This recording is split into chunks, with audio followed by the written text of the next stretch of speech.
सलाम जुले dear students, कल हमने पढ़ा था integrated rate equation for zero order first order. आज हम करेंगे एक्टिवेशन एनर्जी क्या होते हैं। एक्टिवेशन एनर्जी को हम डिनोट करते हैं EA से। एक्टिवेशन एनर्जी जो है वो एक एनर्जी है जो रिएक्टेंट मॉलिक्यूल को चाहिए होते हैं इंटरमीडिएट बनाने के लिए। अगर हम इसको डिफाइन करें, it is the energy required by reactant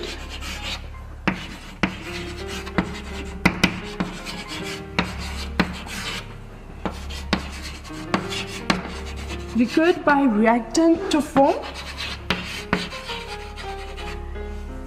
form intermediate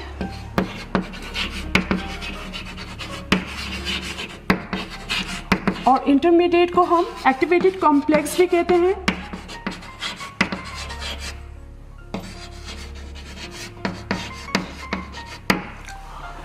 activation energy वो एनर्जी है जो रिएक्टेंट को चाहिए होते हैं, रिक्वायर्ड होते हैं इंटरमीडिएट बनाने के लिए। उस एनर्जी को हम कहते हैं एक्टिवेशन एनर्जी।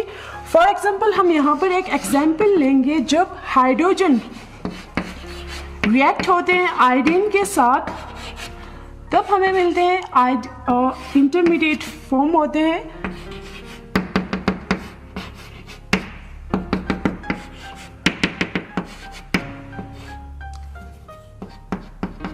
इसको हम कहते हैं इंटरमीडिएट, और हम इसको कह सकते हैं एक्टिवेटेड कॉम्प्लेक्स।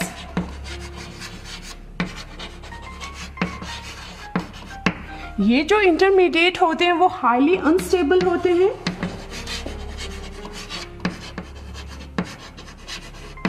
जिसकी वजह से इनकी जो एनर्जी होंगे वो हाई होंगे as compare to reactant and product. ये जो इंटरमीडिएट है वो ब्रेक डाउन होके हमें मिलेंगे product 2 molecules of hydrogen iodide. इस केमिकल रिएक्शन को हम ग्राफिकली रिप्रेजेंट करेंगे bye plotting potential energy against progress of reaction.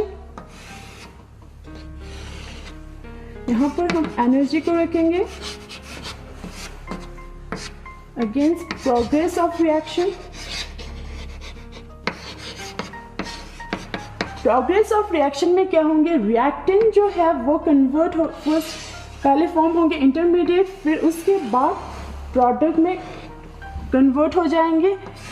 यहाँ पर हमारी जो रिएक्टेंट है वो हाइड्रोजन प्लस आयोडीन, यहाँ पर हाइड्रोजन प्लस आयोडीन है।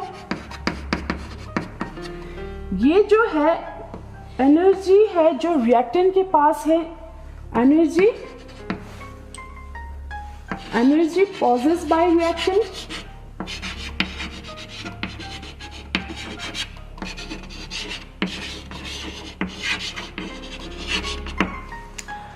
और ये जो है एनर्जी ऑफ ट्रांजिशन स्टेट है।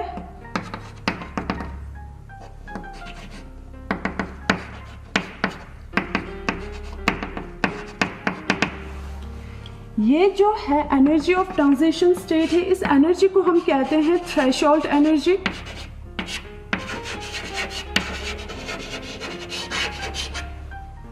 थ्रेशोल्ड एनर्जी वो मिनिमम एनर्जी है जो रिक्वायर्ड होते हैं रिएक्टेंट को प्रोडक्ट में कन्वर्ट करने के लिए। प्रोडक्ट है हमारे hydrogen iodide, 2 molecules of hydrogen iodide. इस एनर्जी को हम कहते हैं थ्रेशोल्ड एनर्जी, ई थ्रेशोल्ड। अभी हमने कहा एक्टिवेशन एनर्जी वो एनर्जी है जो एक रिएक्टेंट को चाहिए होते हैं इंटरमीडिएट बनाने के लिए। ऑलरेडी रिएक्टेंट के पास इतनी एनर्जी तो पॉजेस है और इतना एक्स्ट्रा अमाउंट ऑफ एनर्जी उसको चाहिए एक इंटरमीडिएट को बनाने के लिए। इस एक्स्ट्रा एनर्जी को हम कहते हैं एक्टिवेशन एनर्जी। ये जो एनर्जी है इसको हम कहेंगे एक्टिवेशन एनर्जी। एक्टिवेशन एनर्जी जो है वो इक्वल्स टू होंगे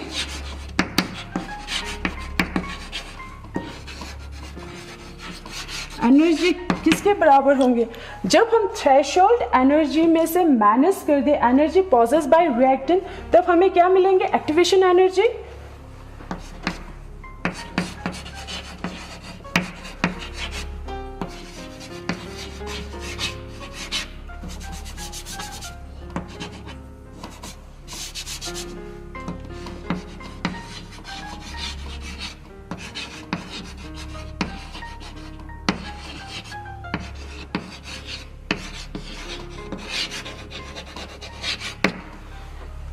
एक्टिवेशन तब मिलेंगे जब हम थ्रेशोल्ड एनर्जी में से माइनस कर दें एनर्जी पॉसेस बाय रिएक्टेंट। ये हो गई हमारी activation energy.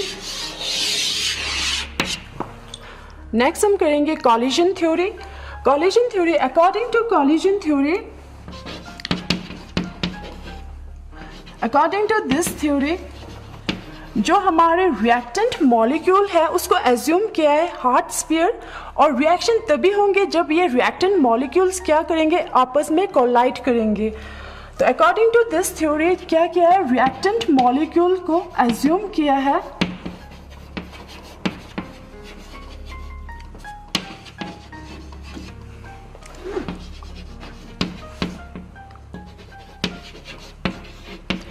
assumed to be hot sphere and reaction जो होंगे is postulated to occur when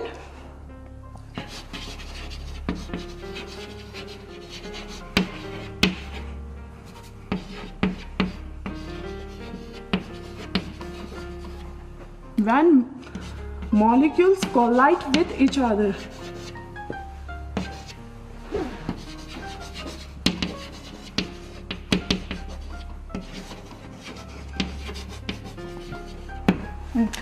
जो हमारे रिएक्टेंट मॉलिक्यूल है उसको एज्यूम किया हार्ट स्फीयर, और रिएक्शन तभी होंगे जब ये मॉलिक्यूल्स कोलाइड करेंगे। सेकंड इसलिए ये कहा है नंबर ऑफ कॉलिजन जो होंगे पर second per unit volume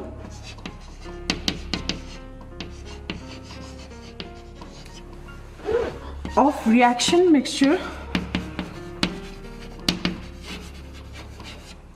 is called collision frequency.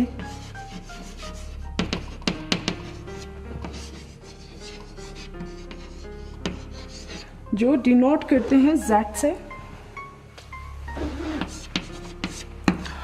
Number of collision per unit volume of reaction mixture में कितने 1 सेकेंड में कितने नंबर ऑफ कॉलिजन होते हैं रिएक्टेंट मॉलिक्यूल्स के बीच में, उस कॉलिजन को हम कहते हैं collision frequency. In reactant molecule के बीच में पर यूनिट वॉल्यूम में रिएक्टेंट मॉलिक्यूल्स के बीच में एक सेकेंड में कितने कॉलिजन होते हैं, उस कॉलिजन को हम कहते हैं कॉलिजन फ्रीक्वेंसी, जो डिनोट करते हैं Z से। अनदर फैक्टर जो अफेक्ट करते हैं रेट ऑफ रिएक्शन पर, वो है हमारे एक्टिवेशन एनर्जी।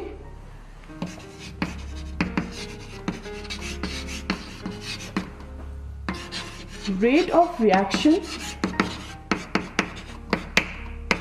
एक्टिवेशन एनर्जी, वो है हमारी एक्टिवेशन एनर्जी।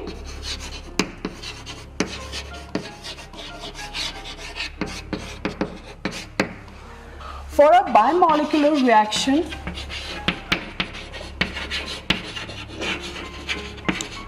बायोमॉलिक्यूलर रिएक्शन के लिए for example A + B gives product.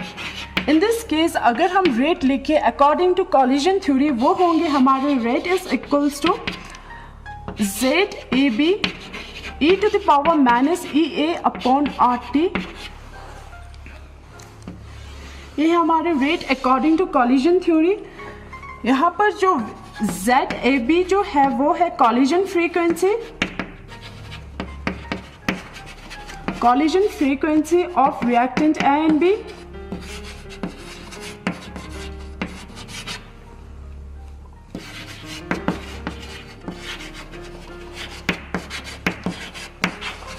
और जो ये है e⁻ EA अपॉन RT जो है वो रिप्रेजेंट कर रहा है मॉलिक्यूल्स, रिप्रेजेंट कर रहा है मॉलिक्यूल्स, रिप्रेजेंट कर रहा है fraction of molecules, sorry fraction of molecules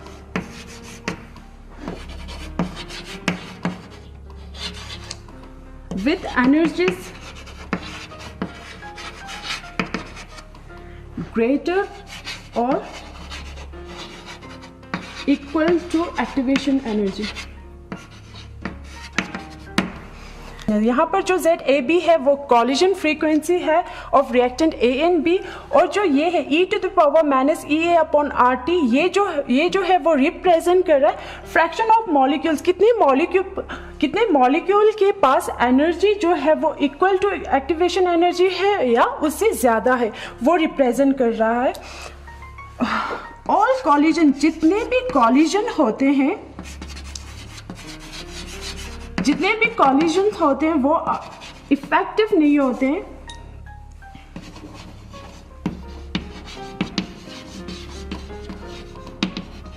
जितने भी कॉलिजन्स होते हैं वो इफेक्टिव नहीं होते। इफेक्टिव मीन्स यहाँ पर ये है कि वो रिएक्टेंट जो है कोलाइड करके प्रोडक्ट फॉर्म नहीं कर रहे होते। अगर इफेक्टिव होते हैं तो प्रोडक्ट फॉर्म हो जाते हैं, ठीक है। फॉर इफेक्टिव कॉलिजन के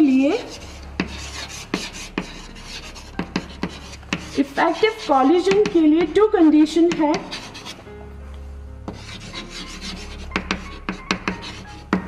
दो कंडीशन है for effective collision, two condition. First है हमारे एनर्जी,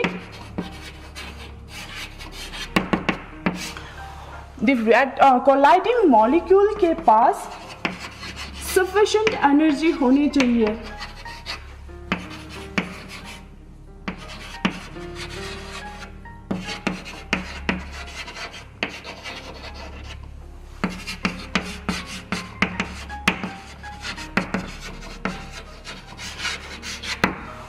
कोलाइडिंग मॉलिक्यूल्स के पास सफिशिएंट एनर्जी होनी चाहिए, मींस थ्रेशोल्ड एनर्जी के बराबर एनर्जी होने चाहिए, जिसकी वजह से रिएक्टेंट जो है प्रोडक्ट में चले जाएंगे। सेकंड है हमारे प्रॉपर ओरिएंटेशन होनी चाहिए।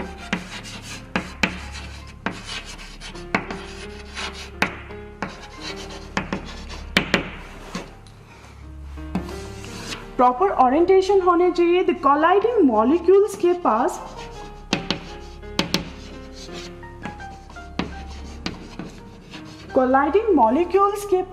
should also have proper orientation।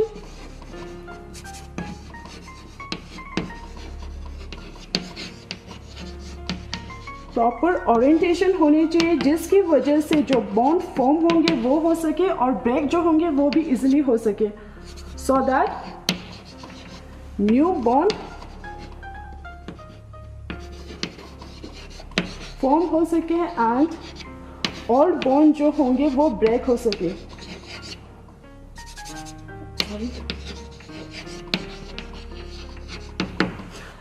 Proper orientation में हम एक एग्जाम्पल को लेंगे। जब हम मिथाइल ब्रोमाइड को रिएक्ट करते हैं मिथाइल ब्रोमाइड को जब हम रिएक्ट करते हैं OH नेगेटिव से, अगर ये OH नेगेटिव इस साइड से आए तो यहाँ पर Br जो है इसके ऊपर पार्शियल नेगेटिव साइन होंगे, नेगेटिव रिपल्शन होंगे। यहाँ पर इम्प्रॉपर ओरिएंटेशन होने की वजह से यहाँ पर प्रोडक्ट फॉर्मेशन नहीं होंगे।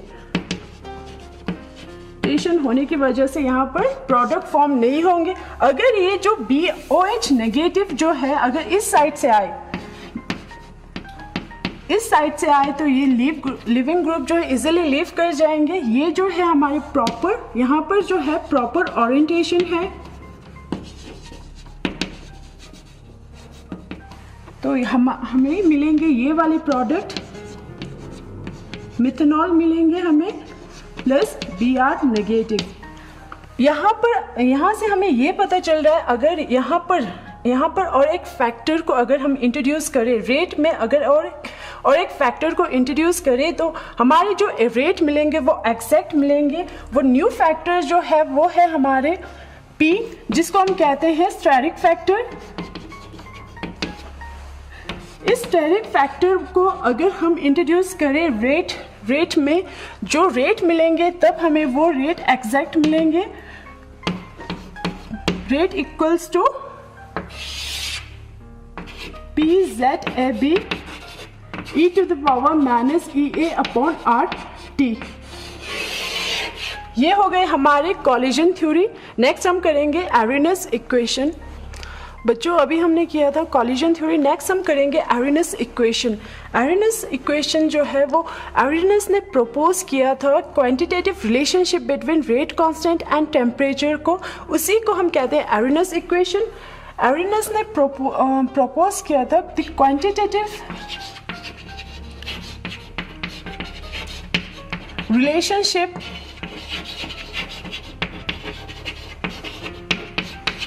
between rate constant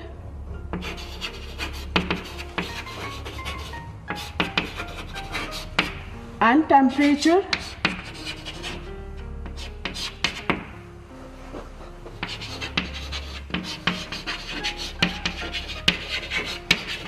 proposed by Arrhenius। आर्रहीनियस ने प्रपोज किया quantitative relationship between rate constant and temperature, उसी को हम कहते हैं आर्रहीनियस इक्वेशन। ये हो गए K इक्वल्स टू e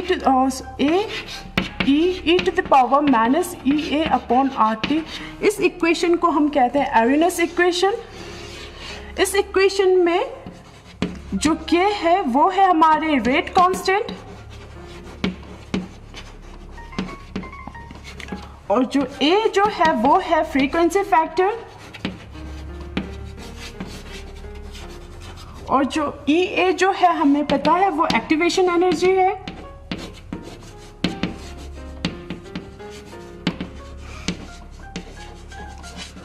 और जो R जो है वो है गैस कांस्टेंट। T जो है वो है एब्सोल्यूट टेम्परेचर। एब्सोल्यूट टेम्परेचर वो टेम्परेचर होते हैं जो केल्विन में लेते हैं। इंपॉर्टेंस ऑफ आर्रहीनियस इक्वेशन ये है कि यहाँ से हम कैलकुलेट कर सकते हैं activation energy of a reaction. Importance of Arrhenius equation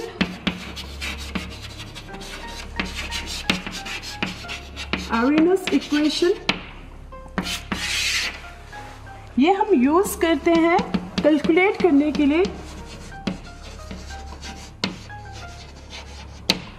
activation energy of a reaction.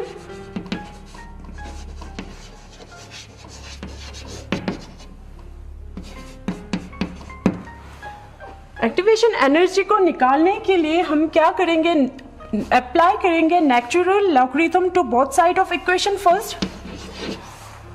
जब हम इक्वेशन फर्स्ट में नेचुरल लॉगरिथम को अप्लाई करते हैं, apply natural logarithm to both side of equation first, तब हमें मिलेंगे ln of k equals to ln of a into e to the power minus EA upon RT। ये हो जाएंगे ln of k equals to ln of A plus ln of e to the power minus EA upon RT। ln of k equals to ln of A, ये जो है minus EA upon RT, जो power जो है वो आगे आ जाएंगे, यहाँ पर होंगे माइनस EA अपॉन RT और जो ln E जो होते हैं वो इक्वल्स टू 1 होते हैं। ln E जो होंगे वो 1 के बराबर होंगे तो इंटू 1 हो जाएंगे यहाँ पर। ln of A minus EA upon RT। अगर हम if K1 जो होंगे if rate constant at temperature T1 होंगे तो K2 जो होंगे वो रेट कांस्टेंट होंगे टेम्परेचर T2 पर। तो ये हमारी जो इक्वेशन थर्ड जो है वो बनेंगे, तो हमारी ये इक्वेशन थर्ड जो है वो बनेंगे ln of K1 equals to ln of A ln of A minus EA upon RT1। Second, ये है हमारे फोर्थ इक्वेशन। फिफ्थ बनेंगे हमारे ln of K2 equals to ln of A minus EA upon RT2।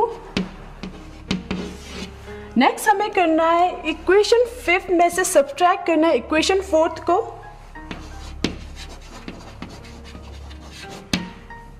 Equation fourth from equation fifth, तब हमें मिलेंगे ln of K2 minus ln of K1 equals to ln of A minus EA upon RT 2 minus ln of A minus EA upon RT 1।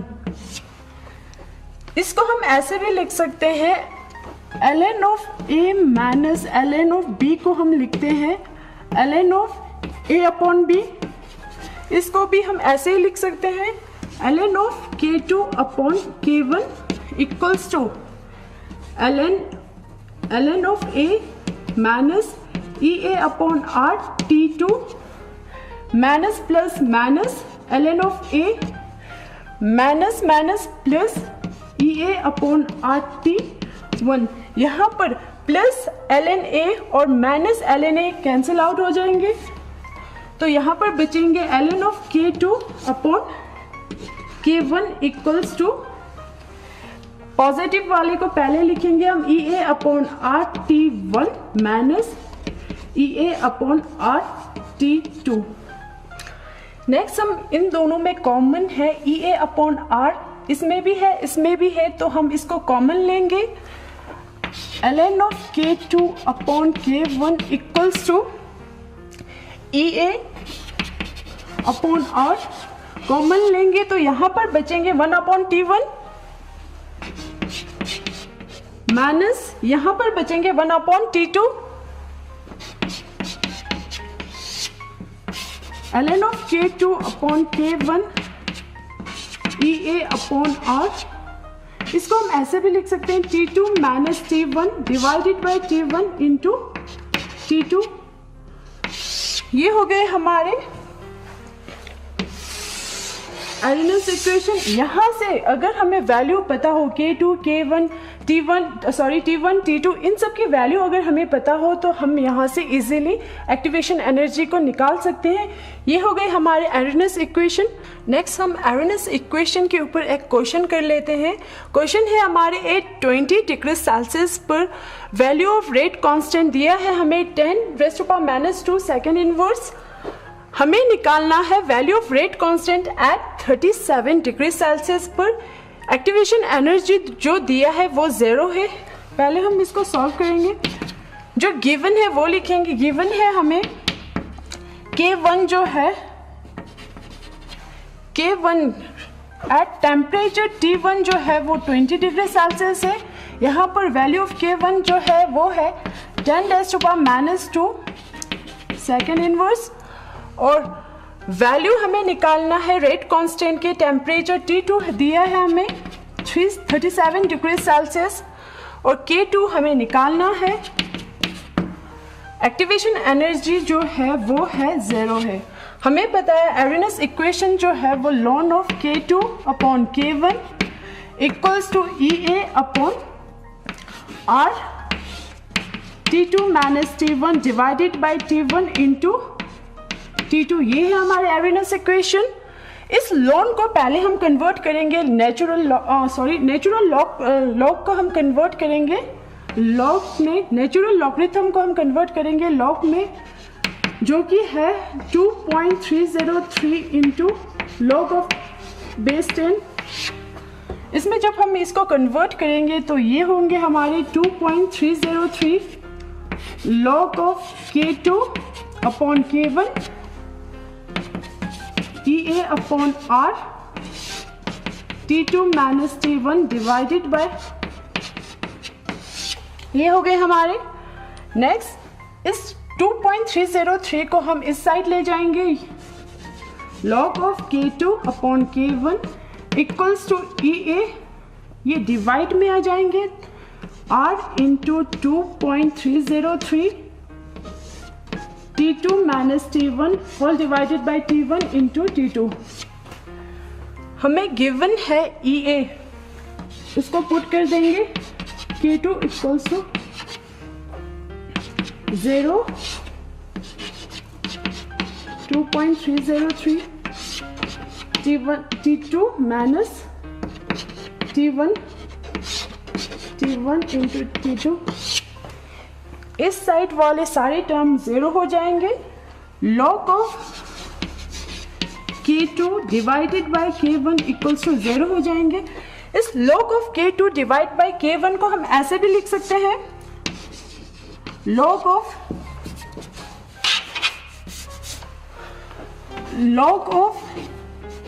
A upon B को हम ऐसे भी लिख सकते हैं, log of A minus log of B। तो इसको हम ऐसे भी लिख सकते हैं, log of K2 minus log of K1 equals to 0। Next हम करेंगे माइनस log K1 को इस साइड ले जाएंगे, ये हो गए log of K2 equals to log of K1। log cancel हो जाएंगे, K2 इक्वल्स टू K1 हो जाएंगे। K1 हमें गिवन है ये, तो K2 भी सेम हो गए 10⁻⁻² सेकेंड इनवर्स। ये हो गए हमारे rate constant eight 37 degree Celsius पर हमने निकाला है। इसी के साथ हमारी जो केमिकल काइनेटिक्स का यूनिट है वो खत्म।